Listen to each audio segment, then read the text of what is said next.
Well, it is Zach Martin on Tick TV as well as KKDJ TV with our guest, Jeff Carlson, part two. Part one, both of us were kind of like really not doing very well with the technology. I was Yeah, operating like a 75-year-old trying to learn how to, spell out .com on the web browser, where Jeff so was just couldn't even, I. yeah, we just couldn't figure it out. So now we got things together. I was even goofing around with a green screen, but now it's just stupid. Like who am I trying to kid? But this is what happens during COVID-19 lockdown or quarantine. You just start to find new ways to do various things. That's We're it. gonna play Jukebox Hero in a little bit. Great video. It is a lyric video. One of the best lyric videos I've seen because you got the whole band that's part of it. You're playing live. Um, and was this in front of a studio audience? Were you on tour? Where did you actually tape this? We recorded it actually. It was a fluke thing. We our last show we played, actually that show that we filmed for Jukebox Hero.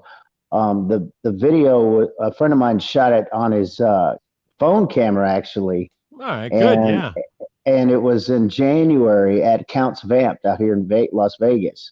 Uh-huh. Oh yeah, So so it was just before everything went crazy. exactly, yeah.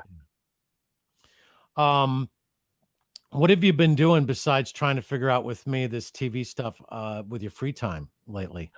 We've been working on our new songs, our new record. We're writing new songs, and it's coming out great, man. I'm real thankful. My guys are, my rock as far as getting everything done musically. Robbie and I have been collaborating, and then the four of us collaborate to make it, our own. Now, are you guys doing your Zoom thing when you collaborate? Do you get together No, for? no, we all get together at my house and just rehearse. Oh, None of us okay. have COVID, so we're good. So, so do you all sit there social distancing and wearing your masks? No. No, no, none of that stuff. I'm so I'm so sick of the mask thing, dude. Well, yeah, I I mean, understand. if it's necessary, it's fine. I mean, I'll do it, but it's just, I'm just like, Well, I tell you, I think a lot of people are just confused about the whole mask thing because yeah, could Americans be. by and large they don't pay attention to what's going on around them. Right. I'll give you an example. Here in New Jersey, we actually, well, I'm totally against this, but the governor decided unilaterally to do the mail-in voting. Okay, and people bring up the fact that all right, but it's okay to wait 10 hours online at the DMV for your license, but you can't wait how many hours it'll take if you social I know. distance and wear your mask to go vote. And then I thought to myself, what's really going on? It's like I feel like Right. it's an Irish comedy. So what's really going on? And That's awesome. you know, and I figured a few different things out. For instance, I had no idea that Senator Cory Booker was up for reelection. Right? Ah, Had no well, idea. there you Not a go. single commercial. I'm thinking, well, yeah, if they do the mail-in vote, it's going to help the incumbents, right? It's really not Right, about right, the national vote, and it's not right. even I'm not even talking about politics. Here's my view: you have a right to vote for who you want to vote for, Yeah, and you have a right to believe what you want to believe, and nobody should be pointing fingers and insulting you for that. This is a free exactly. country. We have It's a problem nuts. on our hands. Yeah, when you I can't know. like you can't say what you believe in, or you can't back your candidate no matter who it is, or you can't even make fun of the guy. We have a problem, right? I mean, Yeah, it I works know. both That's what I'm ways. saying. Yeah, That's what I'm saying. that's it. The only thing I'll say is I love Ted Nugent, and that's it. Well, that's all that needs to be said. Read the fine Actually, line. Read the fine print. actually, I, I pay attention to more of his wife, Shaman. Right, right. Yeah, she Look, made. Yeah, she's yeah, pretty cool too. Yeah. well, I remember when she was having a baby in 1990. So I think Ted's kid must be in his 30s by now, right? Do the Wow. math. Yeah. And 89, 90, I forget the exact year. So his kid's in his 30s now. So he's playing with the damn Yankees, right? Love that band. I wish And they'd get back together. yeah, they had to drag him off the stage. the end of the thing, they're dragging him off the stage, and I think Tommy Shaw goes, "Well, Ted is on his way back home. His wife is giving birth." I'm thinking, "Wow, man, uh, that is like hardcore. Your That wife is is giving hardcore. birth, That's and yeah. you play the show." That's a bit much. I don't know if I'd be doing that, but I mean, I Well, love music. Don't get me wrong, but that's wow. I don't think anybody can really determine their schedule, 9 Right, months or 10 months in advance when those kind of things right, happen. right.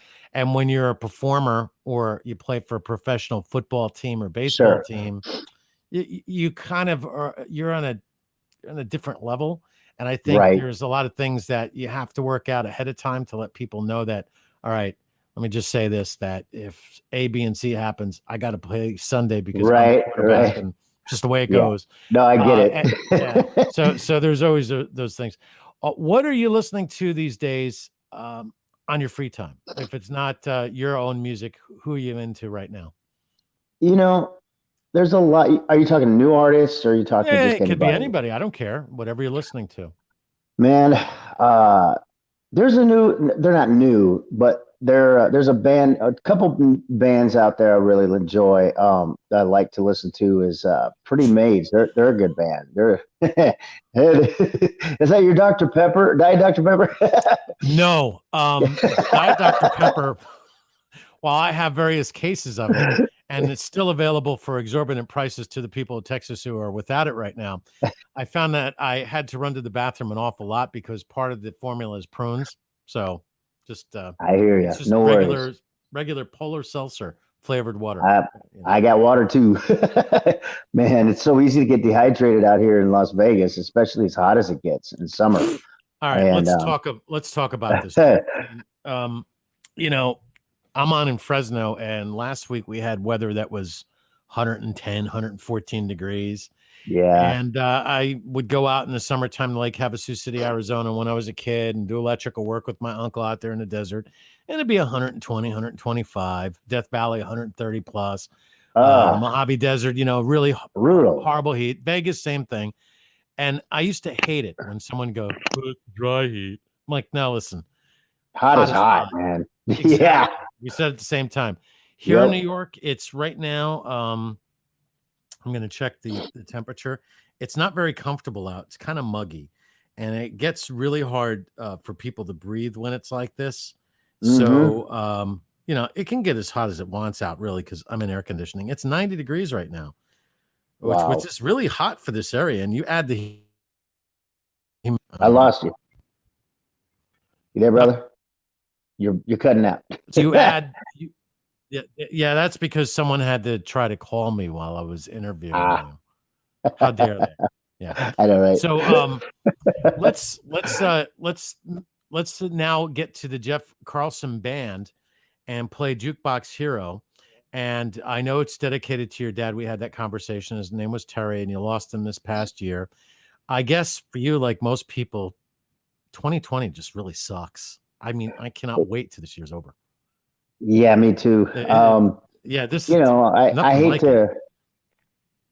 Well, I always try to be as, as glasses half full versus half empty as much as possible. I mean, but if nothing else, it's afforded me to write and record some great new music. That's what I'm trying to look at it as. Yeah, the playing as far as that goes really blows, but hopefully that'll get better next year. So Yeah. Well, what's your prediction?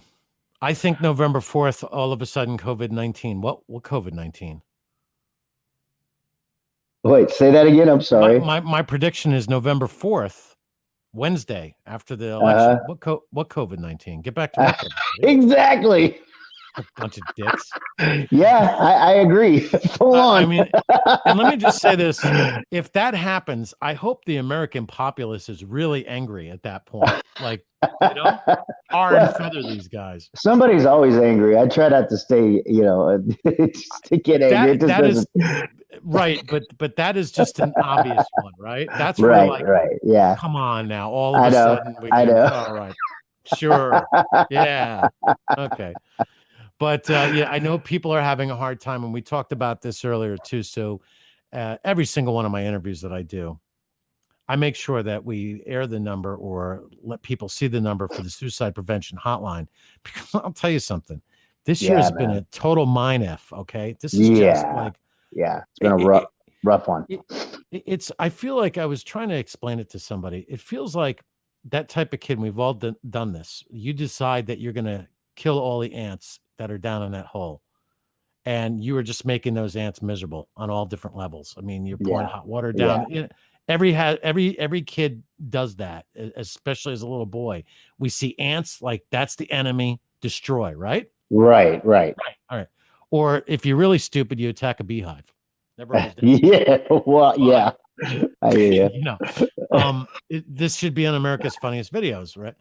So I feel like I'm one of those ants. I'm in that ant mound, and there's somebody above, and they are just no matter what I try to do, they're Yeah. in the mix. Making my life miserable. It's like on top of everything else. So you go back to January and the political issues that were going on, then all of a sudden COVID-19, and then civil unrest, and then I understand right around election time, a meteor or asteroid is headed in our direction.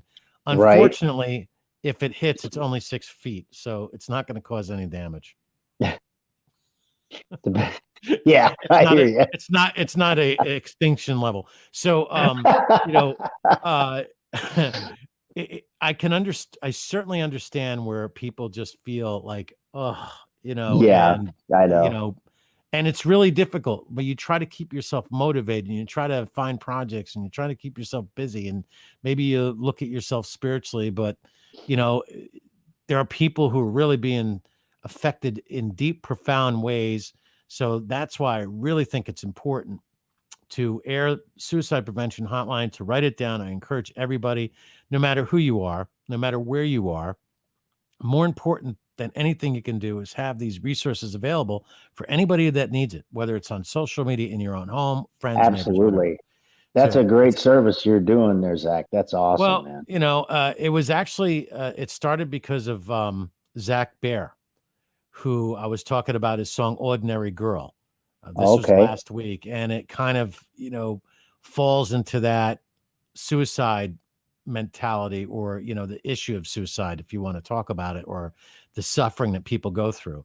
So Right. we got a hold of the American Foundation for Suicide Prevention, and we started that. And then I thought, well, if I'm going to be on the radio on a regular basis or have these shows or do these videos things now moving forward, I think it's really important. So if you're listening, it's 800-273-8255, 800-273-8255. Make sure you write it down. Put it on the refrigerator somewhere. That every family has that like little board, maybe in the kitchen. Put it there. Write it down. Keep it in your wallet. You never know. And Yeah. if you're having these issues, talk to somebody. It could be a priest. It could be your pastor. It could be your rabbi. It could be your religious leader. Could be a friend. Could be an uncle. Could be an aunt. Could be mom, dad. Don't be afraid to have that discussion. Don't be afraid to have, Absolutely. I'm having some really weird thoughts. I'm really not comfortable. Have those thoughts because, Yeah. when you lose somebody like your dad, like you did this past year, it really makes you think, life is short. Yeah. Oh yeah. There's so many times I wish I could call him and talk about football. That's what we always did. We're huge Chicago Bears fans. So Uh, you know. my condolences. Right. Thank you. We I haven't had a mean, great team since '85. So. no, and that your kicking game. I mean, Yeah. think I about know. being. I know. Are you? And it's not this one guy's fault. All right, let me I just know. tell Right. the football fan, I know. when you have to rely on your field goal kicker I to know. stop the player who's on the team, right? We have a problem. You should have a great defense. You should be able to stop the other team. You should have an explosive offense. You don't have any Walter Yep. Payton, that's for sure. I don't Oh, even I know. love Like this, Sweetness, man. Sweetness was awesome yeah, in his he day. was one of the great, and you could Yeah. you couldn't dislike him, right? No. He was a great guy too. He's just so likable. Kind Yeah, of I like Larry mean, Fitzgerald. He's the same way, yeah, Larry again, another Fitzgerald, another one of those guys, Mm-hmm. or Eli or Peyton Manning. How can you really dislike those guys? They're just like, oh, Right. golly shucks, and I one's know. really funny. Um, but yeah, those 85 Bears was something else. And Yep. I'll tell you this, I know I'm friends with a lot of New York Giants, like former Oh, players and cool. some very good friends of mine. I work with Tiki a lot, Tiki Barber. Oh, cool, man. He's Byron awesome. Hunt. Oh, he's great. Yeah. I just called him yesterday and we were talking about something, and he goes, "Well, I'm on my way to $100,000 pyramid." I'm like, I got some really Dude, that's very awesome. very That's unusual great. friends, So I So you're told in my New wife, York? Are you yeah, in New I'm in New York? I'm York. sorry. Oh, I'm in New okay, York. cool. Yeah. I don't know why I But thought you were in Texas. Sorry. no, no, because I've been picking on Texas because of their lack of Dr. Pepper. Okay. My bad. Yeah. Okay. Which I remind the listeners of Texas, if you are in need of Dr. Pepper, I have extra cases and I will sell them to you at exorbitant prices. That's the American way. That's That's being awesome. that's being a Tex, right? Yeah, absolutely. And this hat here is my tribute to the fire department, the LA County Fire Department. Oh, God bless them. Yes, it is station 127, the home of the big show. And you're probably not old enough to remember this, but there was a show in the 70s called Emergency. And Oh, I remember that. Yeah, that had the okay, guy. Yeah. I forget his that's name. What was his name? John Gage and John and Roy DeSoto, John Okay. Gage. Right. Right Okay. now, this is really cool. You had Dr. Brackett, who Mhm. was on Wagon Train a lot of times. Right. Right. Robert Fuller, right? Robert Fuller. That's what I was trying to think of. Yeah. Bobby Troop was Dr. Early, Okay. and Julie London was the nurse, Dixie. Oh, Off okay. camera, Dixie was married to Bobby Troop. Oh, In the wow. first season, Dixie has sort of this love interest with Dr. Brackett, which I was like, wow, that's got to be really weird.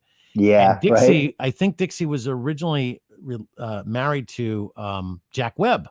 All right. Oh, So okay. Jack Webb's Yeah. involved in this. Now, Bobby Troop wrote Route 66. Oh, Julie okay. London and Bobby Troop. Bobby Troop was actually a singer and a piano player. He was a musician. He wrote Route 66. Get your kicks on Route 66. Right. Bobby Troop. And then you had the paramedics, John, Roy DeSoto, John Gage, and they were really responsible for getting more cities across the country to have EMTs and paramedics. It was Oh, because of them. wow. So every little kid, That's when great. growing up, you either wanted to be emergency with the biophone because you thought Yeah. that was cool, or you wanted to be Chips because that was out just about the same time, and then before that was Adams. Pozzarella. I always wanted to be Leaf Garrett. I remember that episode where he's really tired and stuff. Yeah, he's a jerk. Yeah, He's he's a an total ass. jerk, and he's staying at Larry Wilcox's place. Yeah. John Yeah. Baker. Yeah. I John remember Baker. that. Yeah. And as it goes, I'm actually friends with Larry Wilcox. Oh, John wow. Baker. That's Yeah, that's awesome. cool. How is he? And I'm sure he's a cool he's guy, good. man. He's living in California. He's got some sort of supplement that he sells. He's digging Oh, his right grandkids, on. and he's in his 70s. All these guys now in their Wow. 70s. Then, of course, you had Charlie's Angels, which Oh, yeah. all of the Angels are now in their 70s. Jacqueline Well, Smith, Jacqueline and Smith Cheryl looks Ladd, amazing for her age. Wow. they all do. Beautiful. Yeah. Yeah. So, how about we play Foreigner right now? I'm sorry, not Foreigner, but Jukebox Hero, the Jeff Carlson Band covering that. And I think that most people are just going to love this video. It's really good. So Thank you. away we go.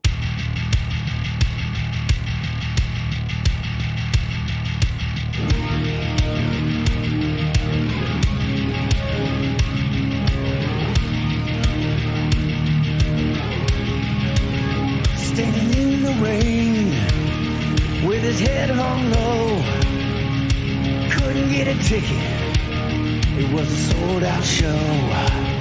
Heard the roar of the crowd, he could picture the scene, put his head to the wall, and like a distant scream, he heard one guitar just blew him away. Saw stars in his eyes, and the very next day bought a beat up six string in a secondhand store. Didn't know how to play it, but he knew for sure that one guitar felt good in his hands. Didn't take long to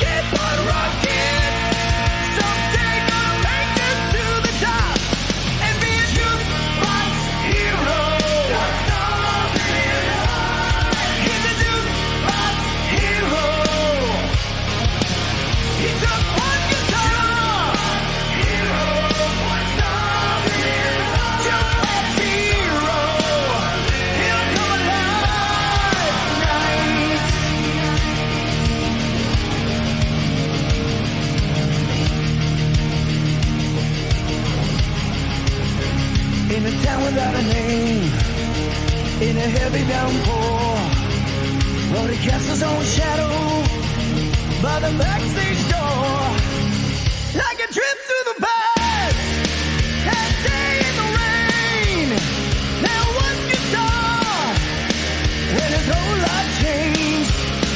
Now he needs to keep a rocking, and he's never gonna stop. Gotta keep on rocking. That boy has got to stay on top and be a jukebox hero. He's a jukebox hero. He took one guitar. Jukebox hero. He'll come alive tonight.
Nice. That was Thanks, brother. dedicated to the memory of your dad, Terry.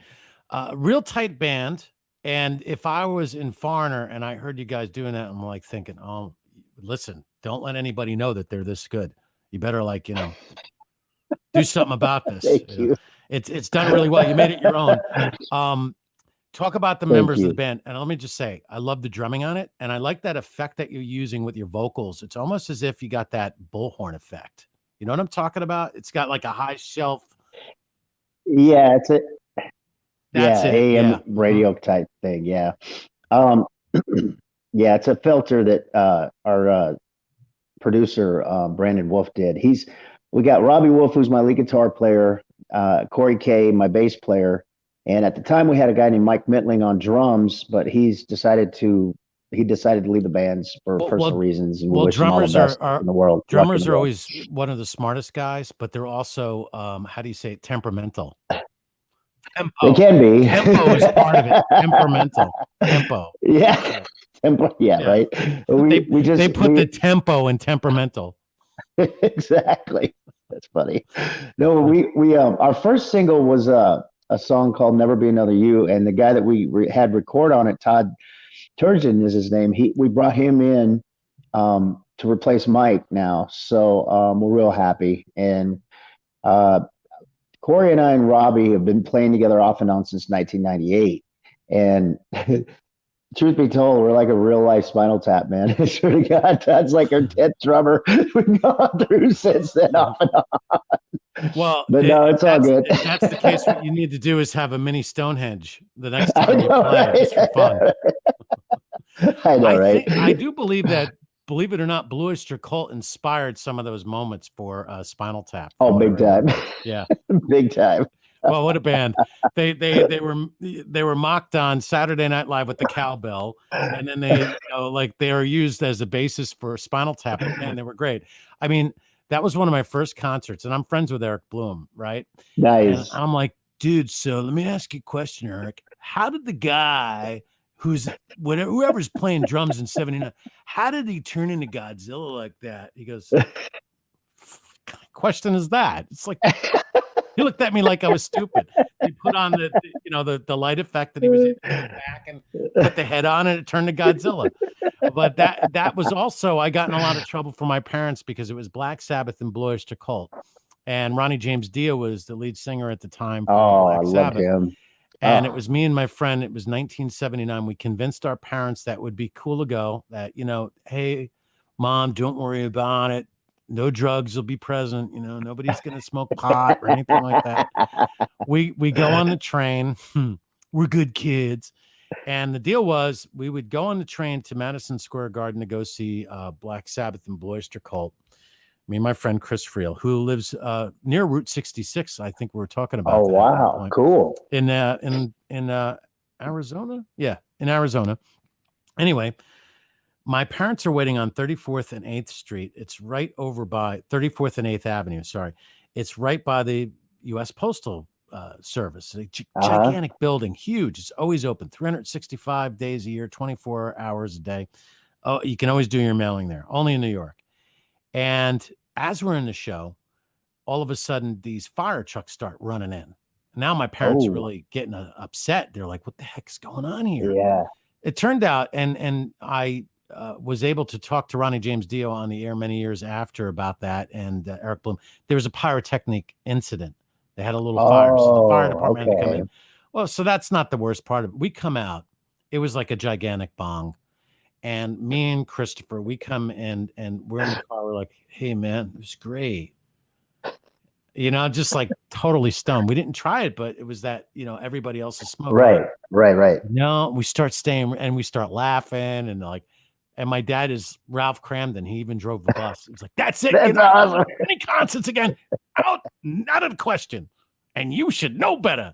So it took a long time before we were able to win their trust. And I think the second concert I saw had to be Elton John. Yeah, so Elton John man, that'd have been awesome. And the Kinks I got to see.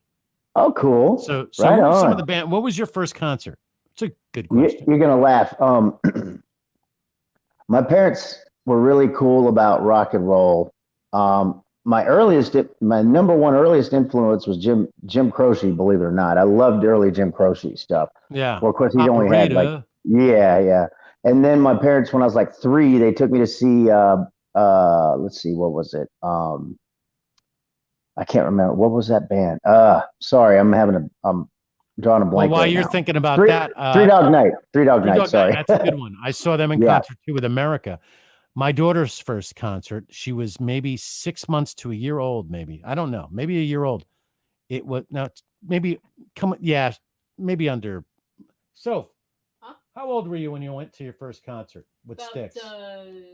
9 months old. 9 months old. Nice. And we're backstage with Styx, and they just loved her. I mean, oh yeah, babies, right? I know, and, right? And she pointed at the drummer, and he taped his hands with the, so he wouldn't get blisters.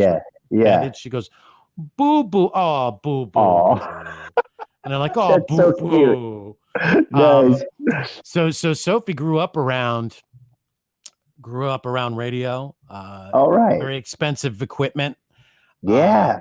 She got to meet Mick Fleetwood when she was a little baby. Dave Mason a few times, went over to a house he was staying at, and there was an indoor pool. She was like, I'm like, don't even think of it. You're not going in that pool. Awesome. That's awesome. I mean, just amazing people that she grew up around. Oh, yeah. And to the point where she would go to school and they thought that she was making all of this stuff up, right? Like, I was hanging out with the Rockettes and, went over Dave Mason's house and, so they had to question me. I'm like, well, of course, not every kid grows up the same way, but she also, my kid would take me literally. So one day we're driving in Passaic, New Jersey to try to find this Checkers. It's like Rallies out where you are, great French fries, there's a little burger. Mm-hmm.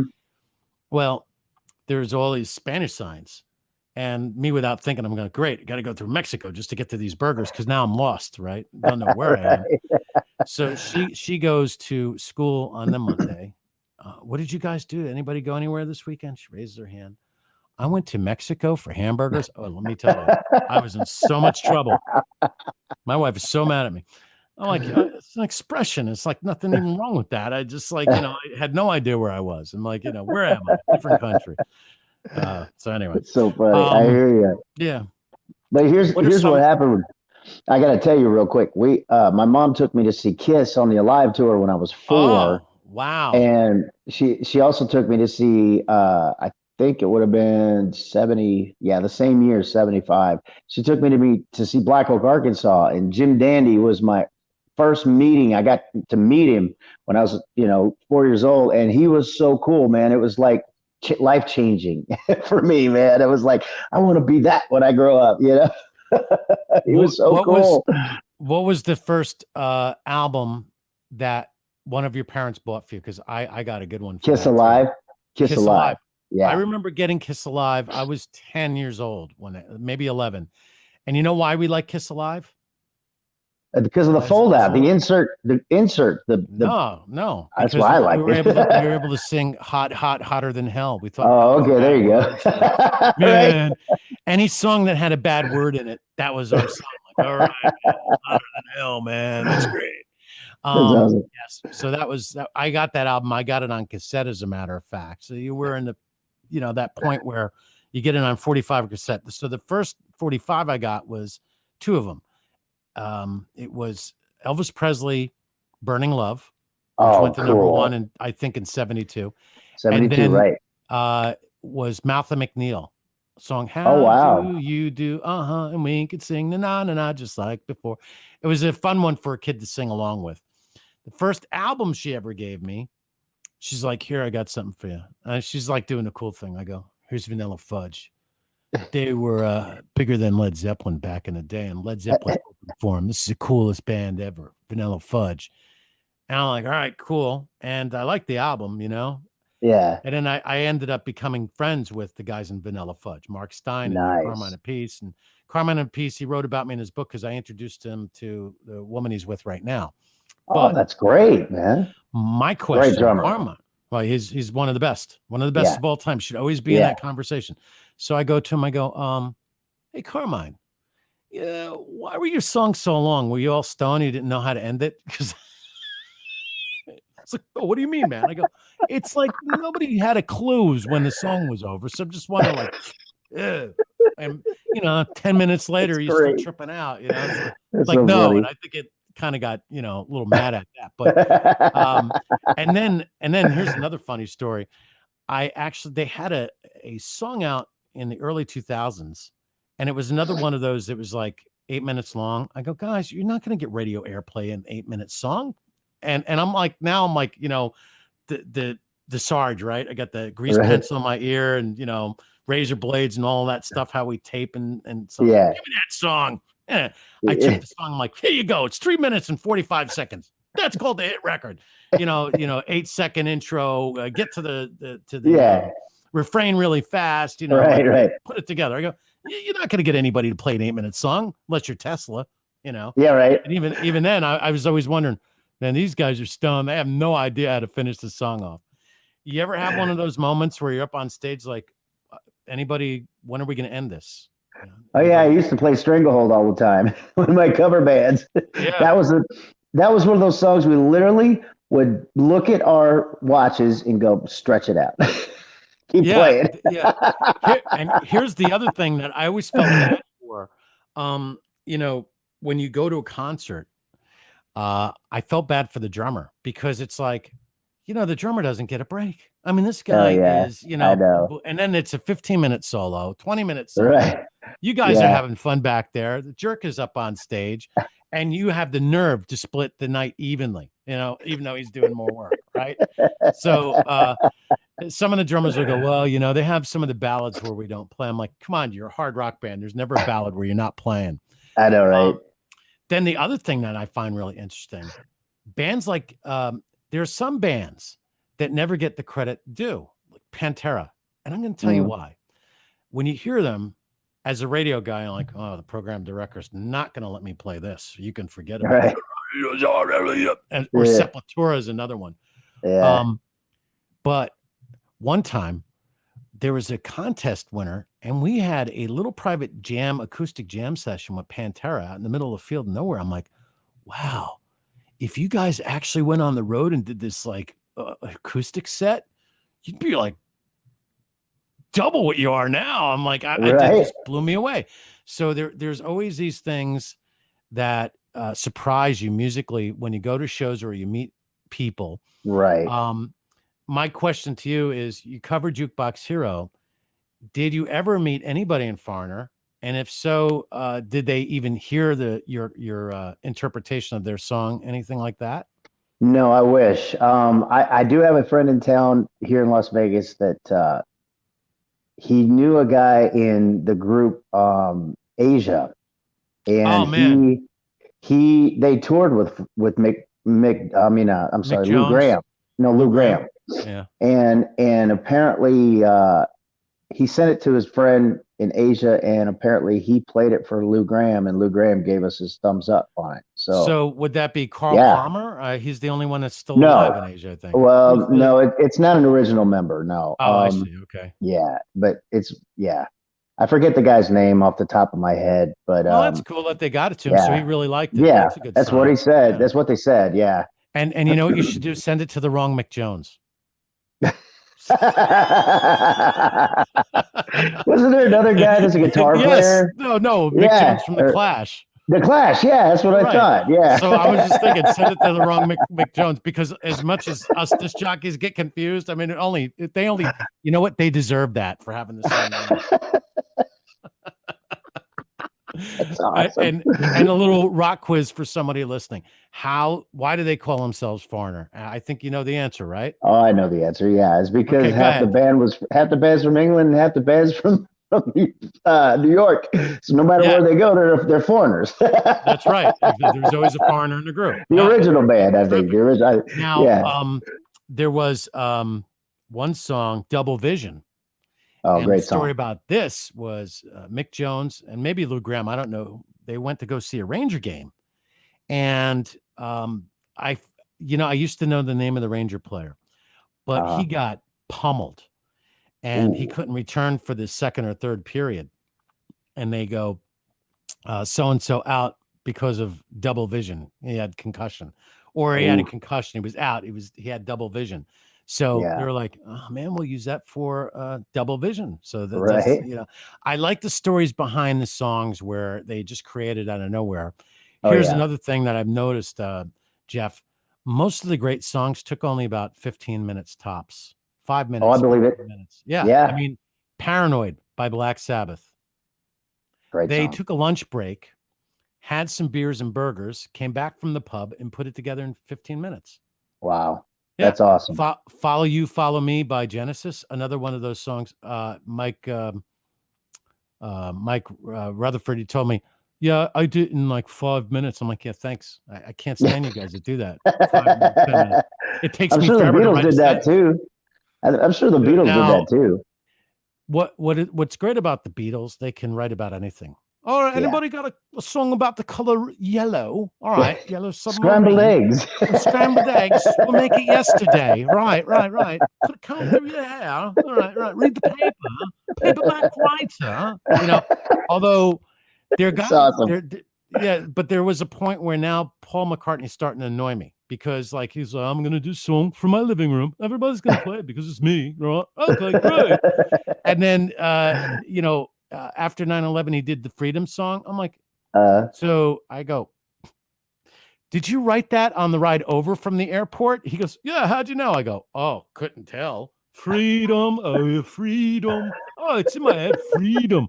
And I didn't have the heart to, tell him you could do better than that, Paul. I mean, he's a lovely guy. He's a sweet man. He's everything that you'd want your hero if that was your hero to be. Right. Really cool dude. Okay. Yeah. But honestly, give it up. You interviewed him? Yes, I have. Oh, that's awesome. Wow. We had an incident in the elevator. This is before he married Heather Mills. And I was with Scott Muni in the elevator, and I go, first off, why is you serving us vegan food? None of us like this, and nobody's eating it. He goes, well, I'm a vegan. All right. I go, yeah, but we're not. So you could give us some roast beef and maybe some mashed potatoes or something like that. Yeah. Sounds just And like you. after a while, you just, And so he goes, well, I'm sorry about that. I go, and let me ask you a question. There's all these women downstairs waiting for you. Like it's 1964 of all ages. Beautiful. Why would you ever get married again? Are you nuts? And I go, and Scott Meany was like, yeah, why is that? I go, well, Scott, you shut up. You got married again. I go, mark my words. By the time this is over, it's going to cost you at least $500 million. And, Oh, he couldn't snap. believe it that was happening in the elevator. And Scott goes, well, you get exactly what you deserve, Paul. So we both gave him a hard time. And well, that's why I think I get along with these guys, because I don't treat them like I'll try, I'm having fun with you, right? You remember the Chris Farley show? Yeah, exactly. I did that to Mick Fleetwood. He said, I'm going to spank you. So, so I have a story about Mick Fleetwood I got to tell you here in a minute too. So go ahead. I'm sorry. I'll tell you that one too. So I'm sure that when he was going through the divorce and it was in court, he had to have that conversation that we had. Oh, I'm sure. He warned me. He did warn me. I can't believe it. Right. And then what he does is he ends up getting married a third time. All right. So, but this time to somebody who was a person of means. So I think it worked out better for him. But, he hangs out in the Hamptons and, just a regular bloke and writing songs in his living room and putting it on the radio.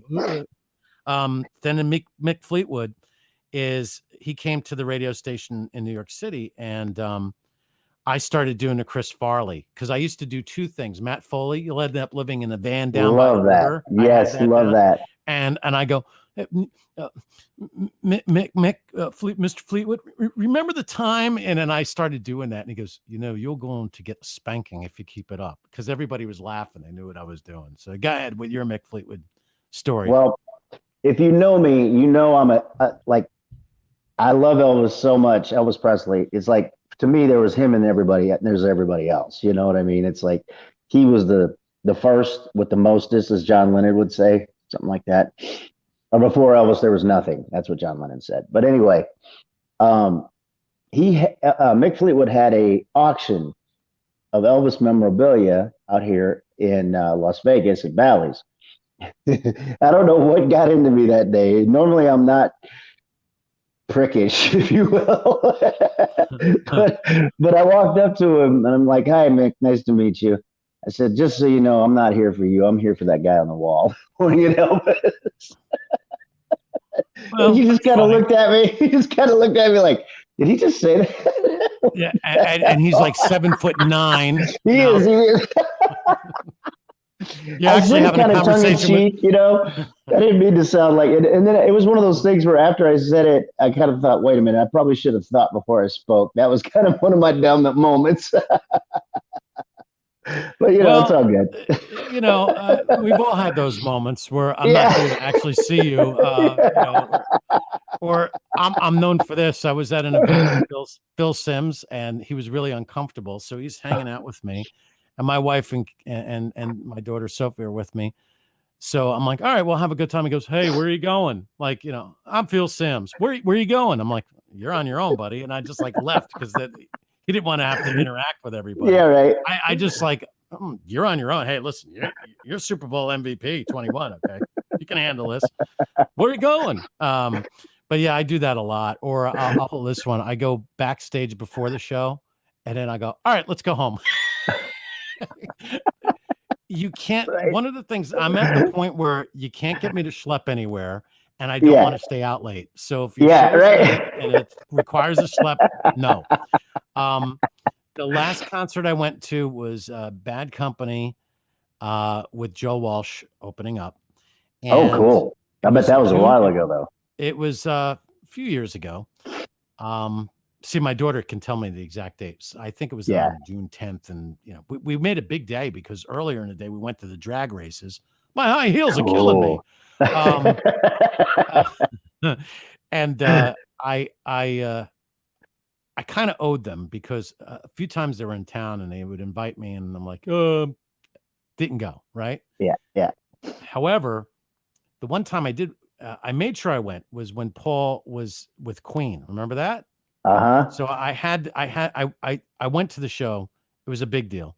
So I'm backstage now. Carmine Appice is there with his girlfriend. He fell off. He'll be back. Yeah. So Carmine Appice was there with his girlfriend at the time, and all these famous people behind stage. Obviously, I'm waiting for Jeff to come back and rejoin the broadcast. In the meantime, we do have the number for the suicide prevention hotline, which we've been talking about. It is 800-273-8255. The number again, 800-273-8255. And should have it on your refrigerator screen. Sorry about that. No, that's okay. It happens. So anyway, we're in it's at Continental Airlines Arena, right next to what was Giants Stadium. All right. And Tim Curry's standing next to me. Nice. I'm thinking to myself, my favorite movie was when you were in The Three Musketeers. Like I couldn't think of any other movie, but that was my favorite movie. And Joe Elliott from Def Leppard was there. Carmine with his girlfriend, Leslie. So a lot of really famous people. So I'm standing there minding my own business, right? Just waiting where I'm supposed to be. And one of the people that's with Paul Rogers that they're all going to see eventually, it comes up and like, Zach Moulton, is Zach Moulton here? I'm like, well, here I am. Anyway, I'm like, I got to go, guys. And Tim Curry's like, well, I'm like, no, you can't go with me. Joe Elliott decides to go with me. I'm like, all right, come on, let's go. Cause I just was working on something. I'm like, all right, great. So Joe's in the elevator. He goes, out of all the people, he calls you. I go, yeah, because I'm actually one of his friends. I'm not one of these freaking, glommers. I don't want anything from him. And it all, the friendship started because we decided one day he came over and they were doing these concerts for 9/11. And I said, you want to go to a firehouse around the block? This is New York City after 9/11. I get, let's go visit them, have some lunch with the guys that like that. So we go in there and instant friends, right? We're having minestrone at the firehouse over there in 9th Ave. And as we're walking back, I go, no matter what we do, those guys are the real heroes. Those are the ones that run into those buildings. It's crazy, So that's how it all started. And that's awesome. So there's some people that I will go to their show. So we're there. Sophie's next to me. And I've always enjoyed Joe Walsh. I always thought like he was one. We did a morning show together one time. Oh, wow. For like a week. And it was Trainwreck, but Joe Walsh's name was on it. Yeah. So so I'm talking to Paul, and all of a sudden I get the sense that someone's right over there. And I look to the left, there he is, Joe Walsh, standing right next to me. And I'm thinking, awesome. Wow, he's like Tiki, a creeper, one of those people that can move up on you and you never know, like he'd be good as a soldier. So I look at him and he goes, yeah, I remember Scott Meany. He's like Peter Puma. Yeah, I remember Scott Meany. He had the same birthday as me and he's going on. I go, May 10th. He goes, nah, it must be someone else. I'm like, great. But I go, hey, Joe, do you remember the time we did that morning show together at 98 Rock? And you kept telling everybody you had a special announcement at the top of the hour, but the special announcement never came. You just looked at everybody, got a special announcement. Yeah, man, I remember that. Yee. So when we get back and Bad Company's on first, because they would flip-flop, Right, so I'm like, right. Great, I can get out of here early. I'm here to see Bad Company. Fantastic. Joe Walsh, she's playing a few tunes, but I still want to leave early because I don't want to get caught in any of the traffic. So I wait, I don't blame you. All the ones that I like, all the songs. He plays them. But he gets up on stage and my wife is next to me. Sophie's next to my wife. And Joe goes, hey, man, later on, I got a special announcement for you. And everybody in the band looked in his direction. Like, my wife's like, oh, my God, do you know what you started? Like, you started him, you got him going again. So, yeah. And he never said anything? He never said the announcement? No, of course not. It was a special announcement. Everybody was wondering what the hell it was. Get a major special announcement. And they're just looking at him. So, every time I go to a concert, it's always something crazy happens, or it That is becomes some sort of hilarious. event, and I just have this way, and I'll go backstage, and I really don't want to. I don't want to get caught in traffic. It's a big deal. I don't want to spend an hour, Right. too much time in traffic, and I got to get to bed. I got to get up early, and I might watch a few songs. But one time, I just went backstage. It was Bruce Springsteen. Everybody wanted to go to the show. I hang out with Little Steven, and I go with a I friend of loved him mine. on The Sopranos. Loved him on It's The great stuff, Sopranos. right? I go, okay, it's time to go. He goes, what do you mean? I go, I don't want to go to the show. He goes, I go, if they see me over there and I leave early, it's insulting. I don't want to Yeah. So they like, there's sometimes that I'll just bail on the most, nobody else would bail on it, but I'm like, although I will kick myself in the butt for bailing on Page and Plant. And then there was a time Oh, where wow. everybody's waiting for Guns N' Roses. Now, this is the third or fourth time that I've seen Metallica and Guns N' Roses by accident as part of my radio job. And I'm Right. like, oh. Yeah. Now, Metallica, they would play for hours and hours. I'm like, oh, guys, wrap it up already. I know, right? Like after an hour and a half, I they know. give you your money's worth. They really do. Yeah. And I'm like, please. And then Guns N' Roses would be late, right? Historically. So now I'm backstage at McNichols in Denver. And we must have waited about 45 minutes, maybe an hour.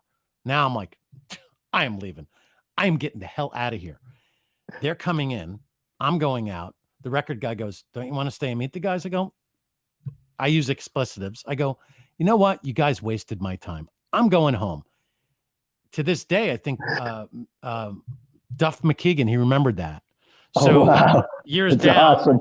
Yeah, like you make an impression on people. Yeah, right. So we're a few years ago, we ended up at LAX. We're on our way to Disney.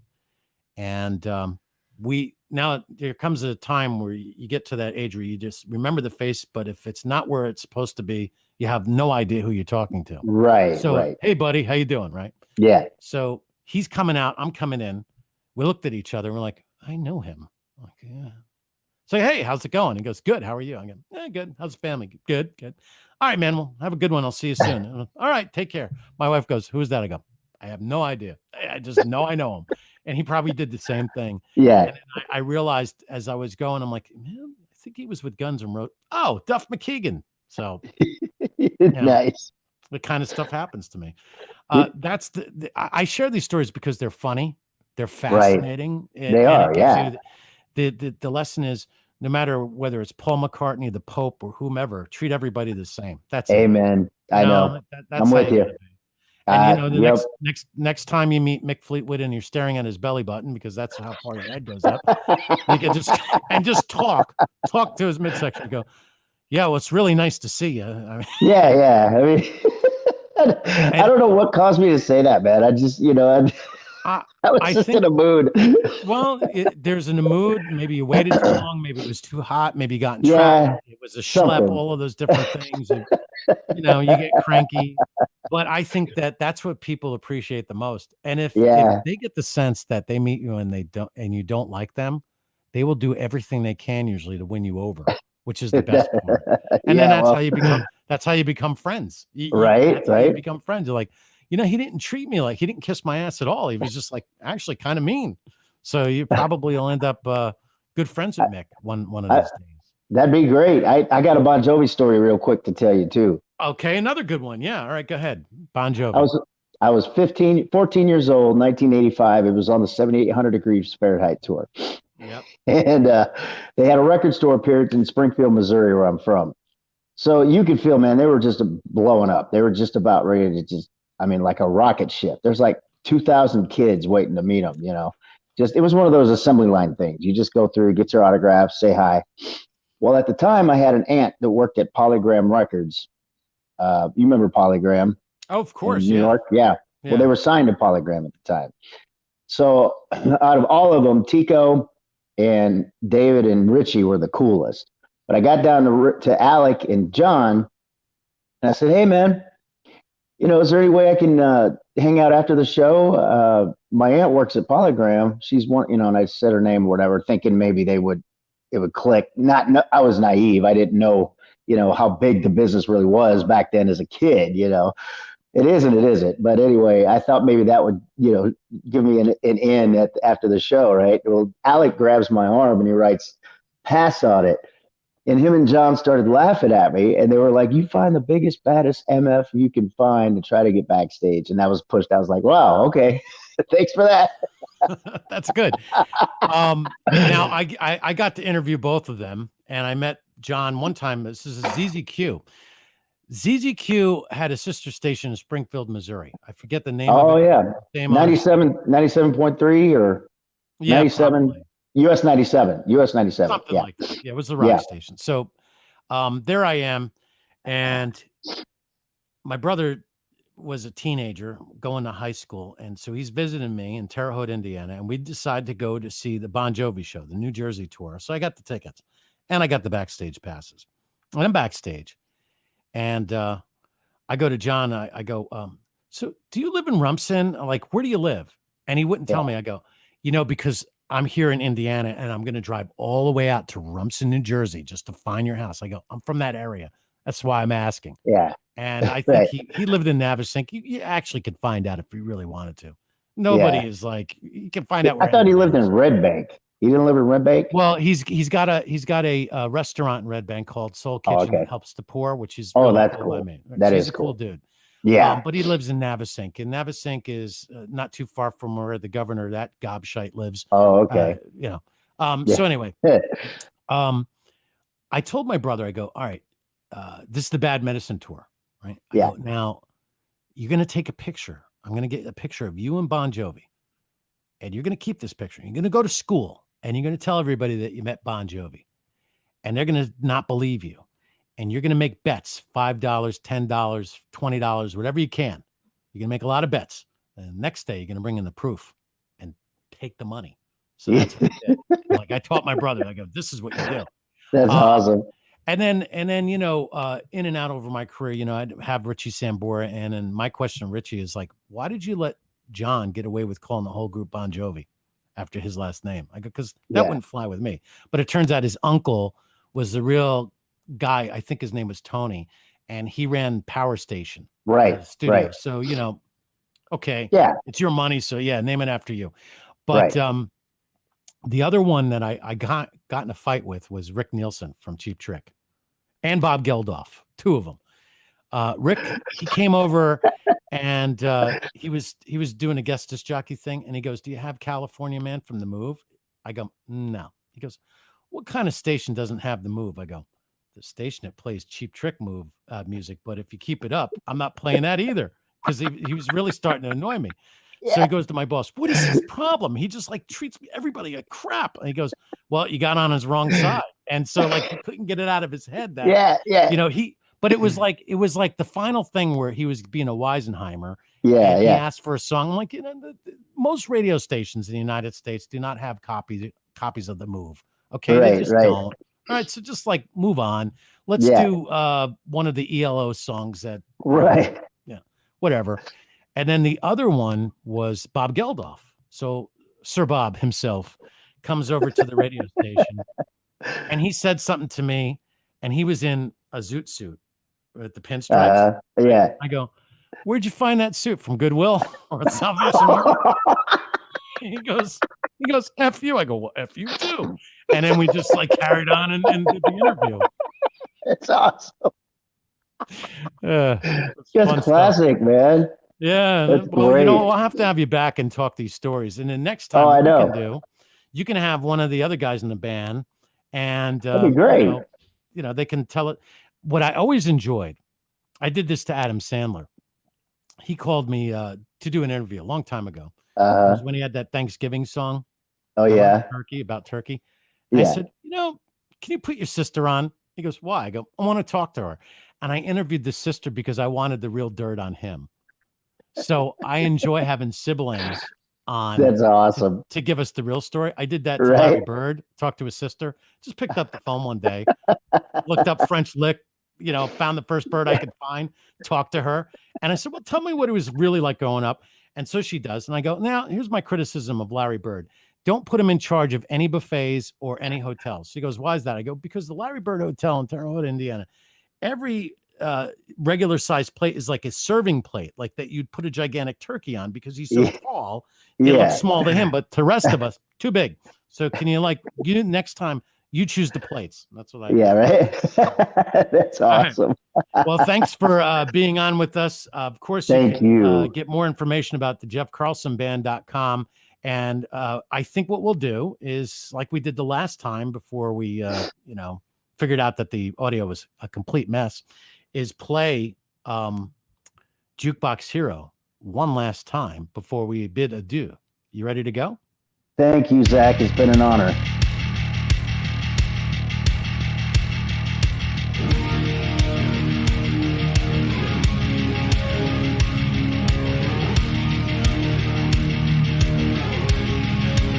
Standing in the rain with his head hung low, couldn't get a ticket, it was a sold out show. Heard the roar of the crowd, he could picture the scene, put his head to the wall, and like a distant scream, he heard one guitar just blew him away. Saw stars in his eyes, and the very next day bought a beat up six string in a secondhand store. Didn't know how to play it, but he knew for sure that one guitar felt good in his hands. Didn't take long to understand just one guitar sunk way down low was a one-way ticket, only one way to go. So he started rocking, and he's never gonna stop. Gotta keep on rocking. Someday gonna make it to the top and be a jukebox hero. He's a jukebox hero. He took one guitar. Jukebox hero. He'll come alive tonight.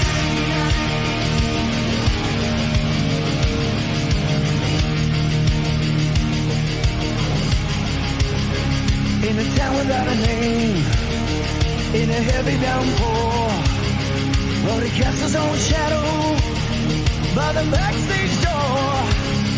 Like a trip through the past, that day in the rain, now one guitar, when his whole life changed.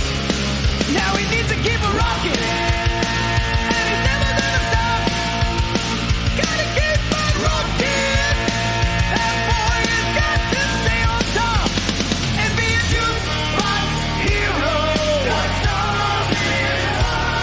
He's a jukebox hero. He took